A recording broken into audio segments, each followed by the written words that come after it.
Litre જેટલું દૂધ છે એને પહેલાં ઉકાળી નાખ્યું. ઉકાળી અને થોડું થોડું ગરમ રહેવા દીધું અને એમાં પછી 2 થી 3 ચમચી જેટલું મેળવણ નાખ્યું.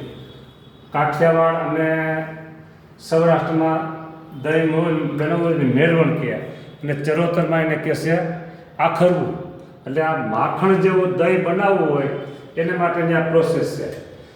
ઉકળી ગયું ખૂબ, ઉકળી ગયા પછી એને ઠારી નાખવાનું, સેજ ગરમ રહેવા દેવાનું અને પછી આમ ઉલાળવાનું. જેટલું ઉલળે એટલું ઉલાળવાનું. હા, આવી રીતે 5-6 વાર કરી નાખવાનું. જુઓ,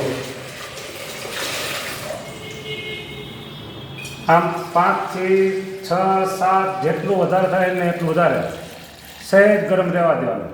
અને પછી આ જે દહીં થશે ને એ સરસ માખણ જેવું દહીં થશે. પેલા ઉકાળી નાખવાનું સરસ મજાનું.